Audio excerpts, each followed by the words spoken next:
우리 하나님 말씀 열왕기하 14장 23절에서 29절 말씀을 함께 봉독을 했습니다. 이 말씀을 가지고 삶이 괴로운 당신에게 라고 하는 제목으로 우리 하나님 말씀을 증거하겠습니다. 예후 왕조가 지금 계속 지속이 되고 있습니다. 예후가 오므리 왕조를 무너뜨리고 왕조를 새로 세웠죠. 그리고 예후 다음에 여호아하스, 그 다음에 요아스, 그리고 오늘 살펴볼 여로보암 2세, 그리고 스가랴로 이어지는 예후 왕조가 지속되고 있습니다. 이 여로보암 2세, 여로보암이라고 나오는데 저희들이 이제 편의상 여로보암 2세라고 부르죠. 왜냐면은 북이스라엘을 시작한 첫 번째 왕 이름이 여로보암인데 그 첫 번째 왕하고 구분하기 위해서 이 예후 왕조의 이 여로보암은 여로보암 2세다라고 지칭을 합니다. 이 여로보암 2세가 왜 중요하냐면 북이스라엘의 전성기였죠. 아주 그리고 41년 동안 통치를 했는데 여로보암 2세가 이뤘던 일들은 오늘 우리가 읽은 말씀에도 이렇게 명확하게 나와 있습니다만 일단 경제 부흥을 했습니다. 그리고 또 영토를 회복을 했어요. 영토 회복은 어디를 했냐면 요단강 동편을 했죠. 그래서 그 요단강 동편에 보면은 지금도 남아 있는 그 왕의 대로라고 있습니다. 그러니까 무역로인데 그 무역로를 회복을 해서 경제 부흥을 이룬 것을 볼 수가 있습니다. 특별히 이 여로보암 2세는 그 친아수르 정책을 했어요. 그 당시에는 아수르가 세계를 제패했던 제국이었죠. 그 친아수르 정책을 해서 반사 이익을 누렸는데 왜 그러냐면은 우리가 성경에서 지금 계속 보고 있지만 이 북이스라엘과 아람과의 관계가 늘 좋지 않았습니다. 그래서 아람이 북이스라엘을 늘 침공해서 괴롭히고 뭐 빼앗아가고 그러는 것 때문에 엄청 어려워서 경제적으로다가도 또는 뭐 군사적으로 정치적으로 쉽지 않은 그런 삶을 살았었는데 근데 아수르가 아람 세력을 견제를 해줍니다. 그쪽으로 진출을 해서 그러다 보니까 이 북이스라엘이 조금 힘을 얻을 수 있었죠. 그래서 이 국제 정세를 보면 성경에서도 늘 우리가 볼 수 있지만 어떤 제국들, 큰 나라들이죠. 큰 나라들과의 관계가 굉장히 중요한 것을 볼 수가 있습니다. 여로보암 2세에 대한 평가를 보면은 24절에 나와 있죠. 여호와 보시기에 악을 행하여 이스라엘에게 범죄하게 한 느바세 아들 여로보암의 모든 죄에서 떠나지 아니하였다. 전형적으로 이러한 문구를 통해서 북이스라엘의 왕들의 어떠한 평가를 내리는 것을 볼 수가 있는데 여호와 보시기에 악을 행하였다. 그 악을 행한 것이 왜 그러느냐? 여로보암의 길로 갔다. 이것이 아주 전형적인 문구입니다.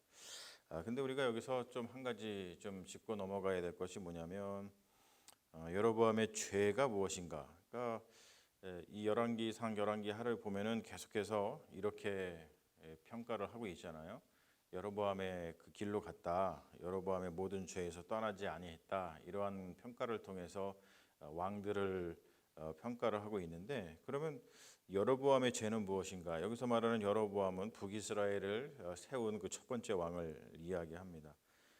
그것을 보면은 여로보암이 무슨 죄를 지었냐면 단과 베델의 두 금송아지를 만들어서 예루살렘에 가서 제사 드릴 필요가 없게 만들죠. 나라가 갈라지고 나서 거기에 이제 뭐 지금 뭐 대한민국이 갈라져서 뭐 남과 북이 있어서 이렇게 뭐 철조망이 있고 DMZ가 있고 뭐 그런 것은 아니었겠습니다만 어쨌든 새로운 왕국이 세워 나가서 그 당시에 북쪽의 사람들이 어떤 일을 했냐면 남쪽에 예루살렘이 있으니까 그 예루살렘에 가서 제사를 드렸습니다. 그러다 보니까 당연히 여로보암 왕 입장에서는 자꾸 남쪽으로 내려가서 제사를 드리니까 이게 좋지 않겠구나. 자기의 어떠한 이 정치적인 입지를 좀 잘 다지기 위해서 벌인 일이 뭐냐면 단과 베델의 금송아지를 만들어 놓은 다음에 이것이 너희들의 여호와다 신이다 이렇게 하면서 예루살렘에 가서 제사를 드리지 않고 단과 베델에 가서 즉 뭐냐면은 북이스라엘 영토 내에서 제사를 드릴 수 있도록 그러한 단과 베델에 금송아지 산당을 만든 것이죠. 그리고 또 한 가지는 레위 자손이 아닌 일반인에게 제사장 직분을 수행하도록 길을 연 거예요. 이것도 또한 하나님의 말씀에서 이제 벗어나는 일이었죠. 하나님의 일 제사장 직분을 감당할 수 있는 것은 레위 자손만 할 수 있는데 그냥 일반 다른 족속들에게도 제사장 직분을 감당할 수 있도록 열어 놓았습니다. 이것이 뭐냐면은 이게 이제 팩트인데 이것에 대한 뜻은 뭐냐면 자기 통치를 위해서 이제 신앙을 이용한 거죠. 자기의 통치, 자기가 왕국을 세우고 그 통치를 공고하게 하기 위해서 신앙을 이용을 한 것입니다. 그리고 이제 이게 가장 중요한 것인데 뭐냐면 구조적인 악을 생산했다는 거예요. 구조적인 악을 생산했다. 여로보암이 구조적인 악을 생산을 한 겁니다. 이게 굉장히 중요한 말인데 구조적인 악이라는 말이 굉장히 중요하죠. 뭐냐면 이 체제 내에서 이게 악이 구조적으로 이렇게 되어 있기 때문에 이 체제 내에서는 아무리 열심히 신앙생활을 해도 악만 생산될 뿐이라는 거예요. 그러니까 오히려 열심을 내는 것이 오히려 어떤 비극이고 열심을 내는 것이 그게 불신앙인 거예요. 이게 굉장히 여러분 재밌는 거죠. 우리가 신앙생활을 한다. 그러면은 신앙생활은 열심히 하는 게 좋잖아요. 그래서 우리도 신앙은 좋은 것이다. 그리고 적극신앙 뭐 이런 거 하면서 우리가 신앙생활을 좀 열심히 합시다. 이렇게 하고 있는데 그런데 구조적인 악이 들어서면 구조적인 악 내에서 열심히 하는 것은 오히려 더 큰 불신앙이고 더 큰 비극을 불러온다는 것이죠. 그 체제를 만든 겁니다. 그 구조적인 악을 만든 거예요. 그래서 여로보암의 죄는 계속 이런 어떠한 비판을 받죠. 그 말은 뭐냐면은 여로보암 2세도 이러한 구조적인 악을 허물어뜨리고 그리고 하나님께 온전하게 신앙생활을 할 수 있는 그런 신앙 체계를 만들었어야 되는데 여로보암이 만들어놨던 그 구조적인 악 자체 내에서 사람들이 신앙생활을 그냥 하도록 허용하고 묵인하고 그걸 방치했다는 것이죠. 이것은 굉장한 이 죄이고 그리고 또 이것은 우리가 좀 눈여겨봐야 될 그 구조적인 악인 것을 좀 볼 수가 있습니다. 이스라엘의 그 역사 인식이라고 할까요? 이 성경의 역사 인식은 굉장히 독특하죠. 오늘도 보면은 선지자 요나의 이야기가 잠깐 나오는데 우리가 잘 알고 있는 그 요나입니다. 그 선지자 요나의 어떤 예언의 성취다 뭐 이렇게 이야기하면서 이 여로보암 2세가 성취한 것이 그냥 여로보암 2세가 굉장히 뭐 잘난 그 왕이고 아주 능력이 있어서 그러한 성취를 한 것이 아니라 하나님께서 그렇게 성취하도록 은혜를 베푸시고 도우셨기 때문에 그렇다라는 것을 이야기하고 있죠. 그 말은 뭐냐면은 이스라엘의 역사 인식이 굉장히 독특하다는 것인데 이 성경에 보면은 우리가 지금 살아가고 있는 역사를 어떻게 인식하냐면 하나님과 역사를 분리시키지 않습니다.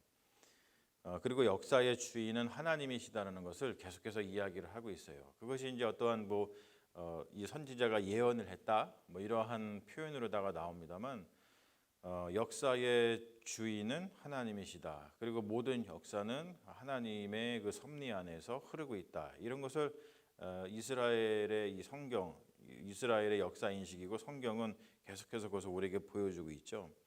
그래서 여로보암 2세 때 북이스라엘이 경제 부흥을 이루고 그리고 또 영토 회복을 이룬 것은 하나님의 계획과 섭리하신 가운데 있었던 것이다. 이것은 예언의 성취다. 이렇게 이야기를 하죠. 굉장히 중요한 그 역사 인식이죠. 그런데 요즘에 보면은 사람들이 이러한 역사 인식을 사실 잘 갖지를 않죠. 뭐 대개 이제 뭐 하나님하고 역사가 분리되지 않고 우리가 지금 살아가는 모든 역사가 하나님 안에 있다라고 하는 그런 생각을 잘 하지 않습니다. 그렇게 된 이유 중에 하나가 뭐냐면은 우리가 이제 근대 모더니티라 그러죠. 근대 사회에 들어오면서부터 그러한 역사 인식에 대해서 많은 사람들이 이제 거부하기 시작을 하죠. 하나님과 역사를 분리시키지 않고 했던 어떤 성경의 그 역사 인식이 어떻게 되냐면 하나님과 역사가 분리되기 시작을 합니다. 그래서 이 근대 사회에 들어와서 뭐 18세기 이럴 때 들어와서 이 서구 사회에서 생겨났던 신론이 뭐냐면 그게 이신론이라고 하는 거예요. 이신론. 뭐냐면 시계공이 시계를 만들어 놓고 그냥 시계가 그 자율적으로 이렇게 그 시계가 돌아가는 것처럼 그 시계공이 관여하지 않는 것처럼 하나님도 이 세상을 만들어 놓고 시계공처럼 관여하지 않는다. 이 세계는 그냥 그 어떠한 그 기계론적 세계관이라 그러죠. 그 만들어진 그 설계에 따라서 자율적으로다가 이 세상은 흘러간다. 뭐 이러한 역사 인식을 바탕으로 만들어진 게 이신론이고, 이 근대 사회를 들어오면서 사람들의 마음 속에 생겼던 것이 바로 이러한 이신론적인 생각입니다. 그래서 그때부터 이제 인간이 어떤 피조물의 어떤 자기 운명, 또 피조물의 자율에 맡겨서 자기가 자율적으로다가 뭔가 역사를 만들어가고 살아간다. 뭐 이러한 생각들이 이제 아주 팽배하게 근대 사회부터, 이거 생겨난 지가 한 300년 정도 됐을까요? 그 정도부터 이제 이러한 생각들이 우리들 마음 속에 이렇게 들어와서 그러한 삶을 살게 됐죠. 그러다 보니까 성경에서 지금 말하고 있는 그 역사 인식, 하나님과 역사는 분리되지 않고 하나님의 섭리 안에 있고 하나님의 계획 안에 있고 또 하나님의 은총 안에 우리 모든 것이 있다라는 하는 그런 생각들이 많이 옅어진 것을 볼 수가 있죠. 그런데 최근에는 이런 것들을 많이 반성을 다시 하고 있어요. 그래서 다시 어떠한 생각을 하냐면 모든 피조물이 하나님에게 참여하고 있다라고 하는 그 영성을 회복하려고 굉장히 노력을 하고 있는데, 그 노력하고 있는 근본적인 이유가 뭐냐면은 어떤 자율성이라고 하는 어토노미라고 그러죠. 자율성이라고 하는 것에 맡겨서 역사를 그냥 맡겨놓고 또 인간이 어떠한 자기 역사의 어떠한 주인으로서 행세를 하고 또 하나님과 분리된 역사를 생각을 하면서 어떤 자율성이라는 것을 이야기하다 보니까 우리가 경험하는 것은 뭐냐면은 비참한 그 인간성이 비참하게 무너지는 것을 경험을 하고 무엇보다도 또 지구가 너무 망가지는 것을 보기 때문에 그렇습니다. 그래서 요즘에는 반성을 많이 합니다. 그러한 자율성에 맡긴 그러한 역사 인식이 아니라 우리가 하나님 예전에 이 성경에 나와 있는 것처럼, 그리고 예전에 근대 이전에 중세라든지 아니면 고대 사회에 사람들이 가지고 있었던 그런 생각들처럼 우리가 다시 하나님의 이 삶에 하나님의 그 존재에 우리가 참여하고 있는 그러한 영성을 회복해야 된다라는 그런 이야기들을 지금 엄청나게 많이 하고 있습니다. 그래서 우리도 이런 것들을 좀 돌아보고, 사실 뭐 그러한 생각들을 쫓아가고 이렇게 하고 그런 것보다도 성경을 우리가 자세히 들여다보면은 우리의 삶이 어떠한 삶이어야 되는지 사실 나와 있죠. 그래서 언제나 우리는 우리의 삶을 살아갈 때 우리의 삶이 늘 하나님 안에 있는 것을 고백하는 믿음의 자녀인 것을 우리 스스로 좀 잘 생각할 필요가 있습니다. 하나님의 긍휼과 은혜를 오늘 말씀 속에서 볼 수가 있는데, 오늘 말씀에 보면은 이렇죠. 여호와께서 이스라엘의 고난이 심하여 매인자도 없고 노인자도 없고 이스라엘을 도울 자도 없음을 보셨다 그래요. 여호와께서 이스라엘의 고난이 심한 것을 보셨다 그렇습니다. 여로보암에 대한 평가대로라면 여로보암은 심판을 받아 마땅하죠. 여로보암의 길로 갔으니까 여로보암 2세에 대한 평가가 그렇습니다. 그러면은 여로보암 2세의 평가대로라면은 심판을 받아 마땅한데, 보면은 심판을 받아서 무슨 북이스라엘이 망하거나 아니면은 여로보암이 뭐 금방 죽어버리거나 아니면 험한 일을 당하거나 그런 것이 아니라 오히려 축복을 받았잖아요. 경제적으로 부흥을 이루었고 또 영토도 회복하고 또 41년 동안이나 통치를 하고 그런 것을 봅니다. 이것은 뭐냐면은 인과응보로 설명이 안 되는 역사라는 거예요. 우리가 대개 이제 인과응보에 대한 이야기를 많이 하죠. 사실은 뭐 인과응보가 대부분 맞는 경우가 굉장히 많이 있죠. 원인과 결과가 있고 나쁜 일을 하면 심판을 받고 좋은 일을 하면 축복을 받고 뭐 이러한 뭐 권선징악이라고 할까요? 뭐 이런 구조들에 대해서 우리가 많이 생각을 하는데, 근데 오늘 말씀을 보면은 우리가 그냥 상식적으로 생각하는 인과응보, 권선징악 뭐 이러한 구조들이 전혀 맞지가 않습니다. 여로보암 2세에 대한 평가대로라면 심판을 받아 마땅한데 오히려 축복을 받죠. 우리가 이 주제는 성경에서 욥기에서도 보죠. 욥기에서도 계속해서 욥의 친구들이 이야기하는 것은 인과응보예요. 권선징악입니다. 네가 지금 이렇게 쫄딱 망한 것은 네가 뭔가 죄를 지었기 때문에 이렇게 쫄딱 망한 거 아니냐. 그러니까 하나님 앞에 나와서 회개해라. 그러면은 하나님께서 너를 긍휼히 여기시고 용서하시고 너를 다시 창대케 하실 것이다. 이것이 욥의 친구들이 주장했던 거고, 욥은 계속 그것을 반대하죠. 아니다. 나에게 벌어진 일은 인과응보가 아니다. 권선징악이 아니다. 나 알 수 없다. 왜 이런 일이 벌어졌는지 이런 이야기를 하는 거거든요. 그런 것처럼 지금 오늘 말씀도 여로보암 2세 때에 벌어졌던 일들은 우리가 흔히 알고 있는 인과응보로 설명이 안 되는 이야기입니다. 바로 이런 것들 때문에 사실은 우리가 하나님과 우리의 삶을 연관시켜서 생각하는 그런 성경의 역사 인식, 이스라엘 어떤 역사 인식을 우리가 좀 진지하게 생각할 필요가 있다라고 하는 것이죠. 오늘 27절에 또 말씀에 보면 이래 여호와께서 또 이스라엘의 이름을 천하에서 없이 하시겠다고도 아니하셨으므로 요아스의 아들 여로보암의 손으로 구원하심이었더라 이런 말씀을 합니다. 이스라엘의 고난이 심한 것을 보시고 하나님께서 특별한 은혜를 베풀어 주셨다는 거예요.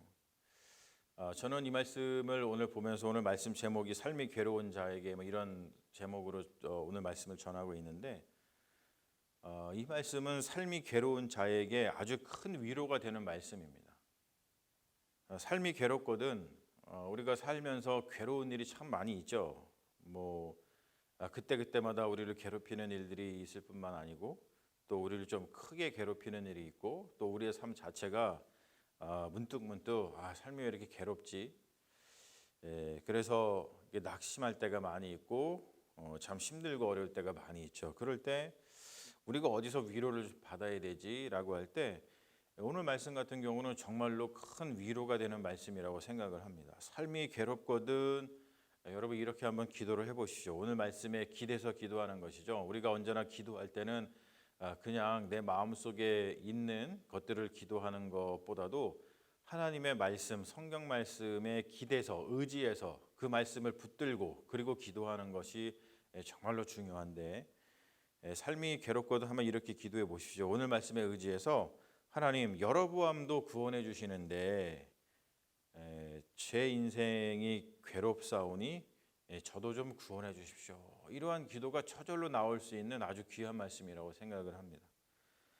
그래서 우리가 삶이 좀 괴로울 때 이렇게 생각하기 쉽거든요. 뭐냐면 내가 뭔가 잘못해서 어떤 인과응보 또는 권선징악 이런 상식적인 그런 어떠한 그 역사 인식을 가지고 내가 뭔가 잘못해서 이렇게 삶이 좀 어려운가, 삶이 괴로운가 이렇게 하면서 낙심에 빠질 때가 굉장히 많이 있거든요. 그렇게 하면서 어떤 죄책감에 나의 마음과 나의 인생을 이렇게 내어줄 때가 많이 있거든요. 그러면 그 죄책감이라든지 그 낙심의 인생을 내어주는 것만큼 우리의 삶을 힘들게 하는 것이 사실 없습니다.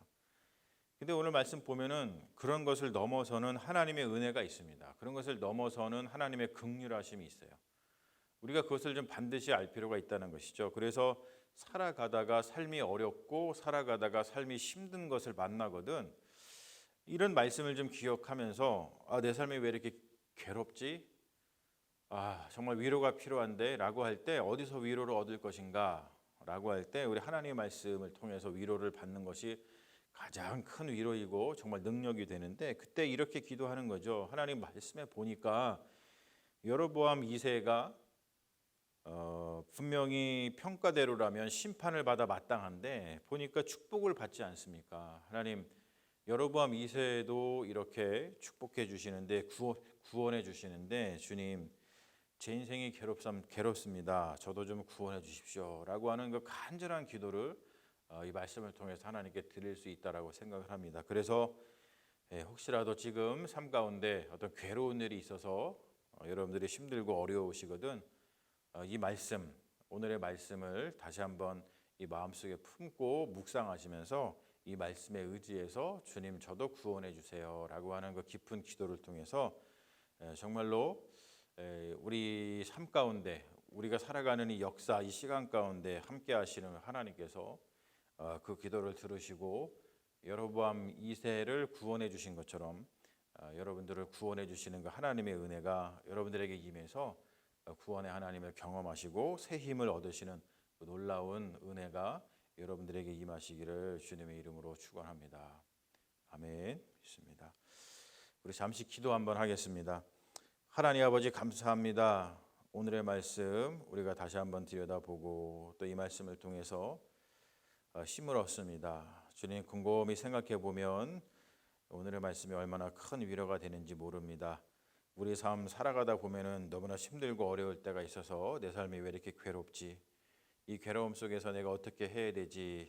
어떻게 할 줄 몰라서 그 괴로움 가운데 고통스럽게 지낼 때가 있지만 하나님 그럴 때마다 하나님께서 그 역사하시고 인도하시는 그 하나님의 은혜를 다시 한번 생각하게 하여 주시고 하나님께서 구원해 주셨던 그 여로보암 2세처럼 우리도 하나님께서 구원해 주셔서 우리의 삶을 다시 한번 하나님의 은혜 가운데에서 새롭게 하실 줄로 믿사오니 주여 우리가 삶이 괴롭거든 이 말씀 붙들고 기도할 수 있는 믿음의 자녀들 되게 하여 주셔서 우리도 하나님의 구원을 경험하는 놀라운 일이 우리 삶 가운데 일어날 수 있도록 역사하여 주시옵소서.